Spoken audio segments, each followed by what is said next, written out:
नमः हरे हराय नमः। हरे कृष्णा। आज हम भगवत गीता अध्याय 13 श्लोक नंबर 35 सीखेंगे। चलिए शुरू करते हैं। क्षेत्र क्षेत्रज्ञोरेवम् अंतरम ज्ञान चक्षुषा भूत प्रकृति मोक्षम च ये विदुर्यान्ति ते परम। अब हम इसे धीरे धीरे बोलकर समझते हैं।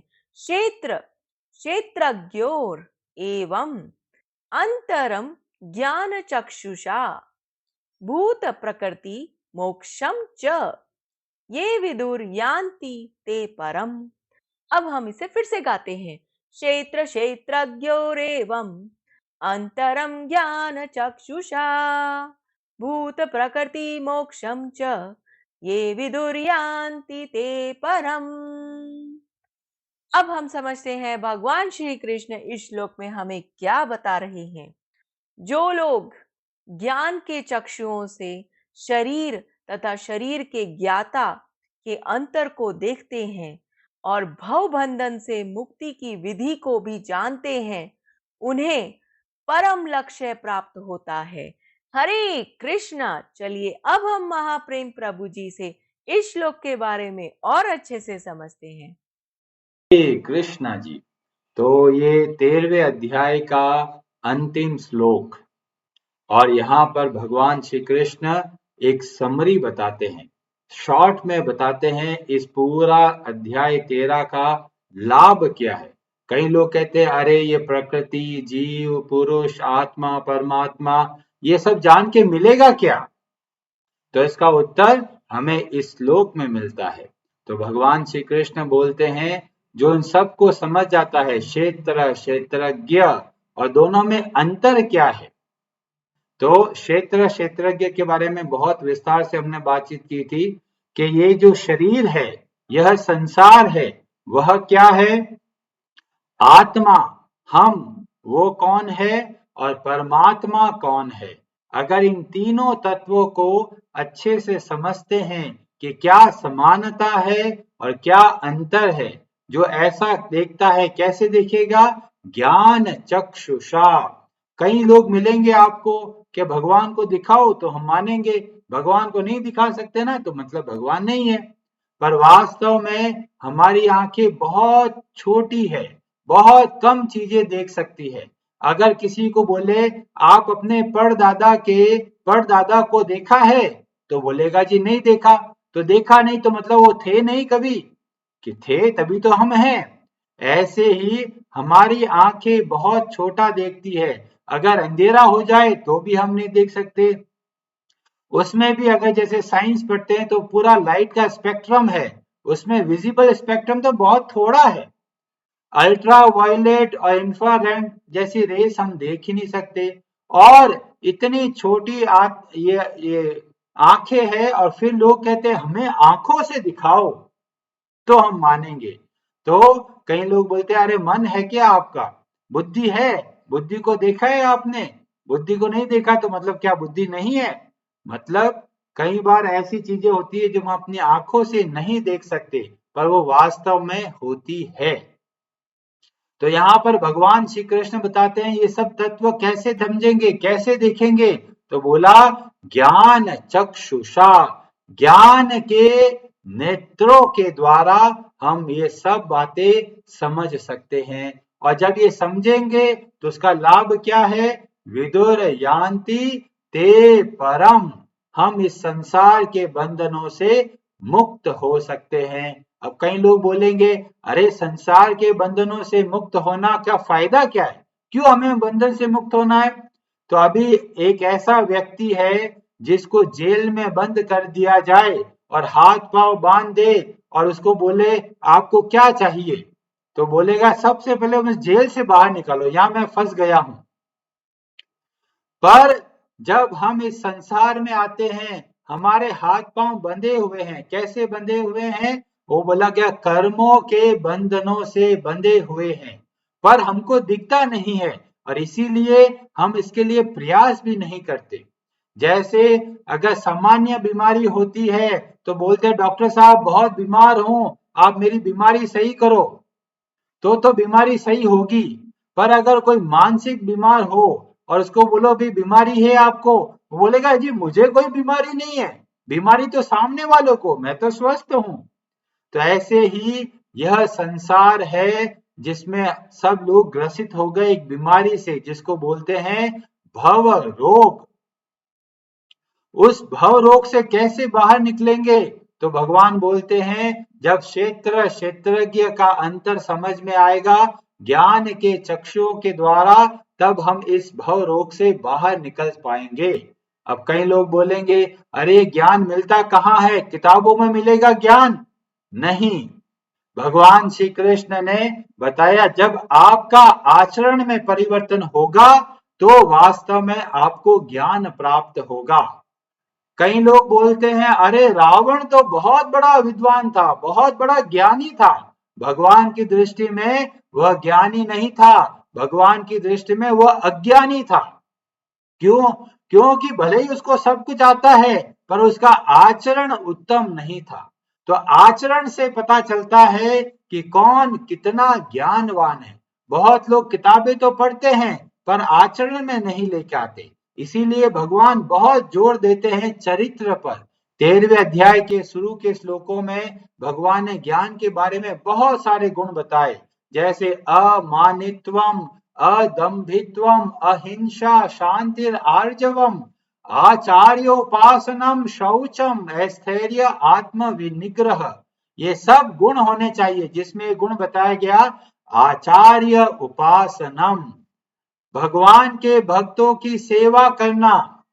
और सारे शास्त्र हमको बोलते हैं ये एक ऐसा रास्ता है जिसके द्वारा हमें ज्ञान चक्षु प्राप्त होते हैं। ज्ञान चक्षु का मतलब हुआ विवेक बुद्धि। और ये कैसे मिलेगा? आचार्य उपासनम, भगवान की भक्तों की सेवा करने से।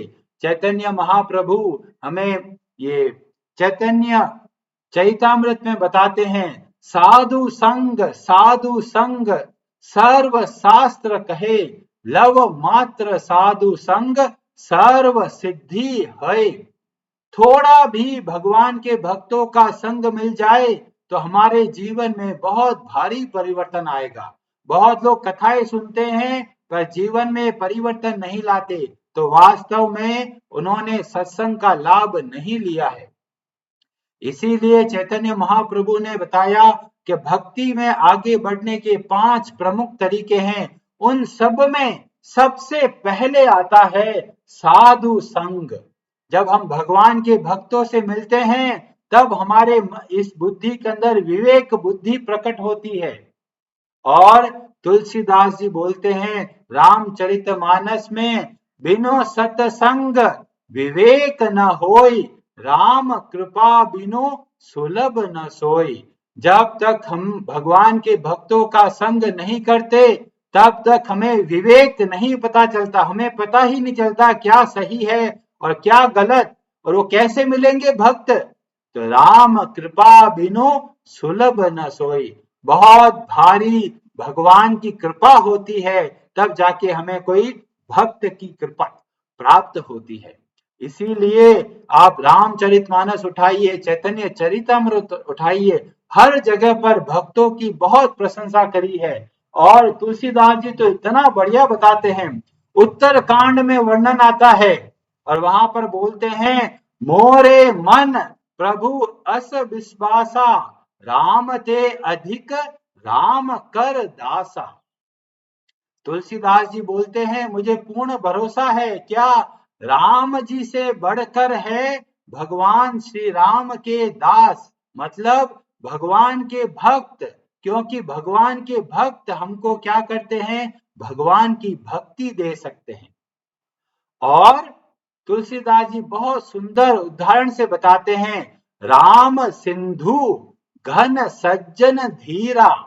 भगवान श्री राम कैसे हैं? समुद्र की तरह है। समुद्र का पानी पी सकते हैं? नहीं पी सकते। पर सज्जन कैसे हैं? वो घन मतलब बादल की तरह है, जो बरसात की तरह आता है, वह पानी हम पी सकते हैं। तो भगवान को कैसे समझेंगे? भक्तों के माध्यम से। और एक और उदाहरण बताते हैं, चंदन तरु हरि संत समीरा। भगवान श्री हरि कैसे हैं? चंदन के पेड़ के जैसे हैं। और जो संत है, जो भगवान के भक्त हैं, वो कैसे हैं? समीरा। कैसे हैं? जैसे हवा चलती है तो ही हमें पता चलता है चंदन की सुगंध। और इसीलिए तुलसीदास जी बोलते हैं, सब कर फल हरि भगति सुहाई, सो बिनु संत न काहू पाई।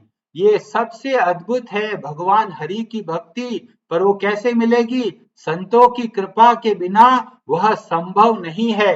हम भगवान को समझ सकते हैं केवल भक्तों के संग में। हम खुद अपने चरित्र को देखेंगे, पहले हम कैसे थे और भगवान के भक्तों के संग में आकर हमारे जीवन में कितना भारी परिवर्तन हुआ।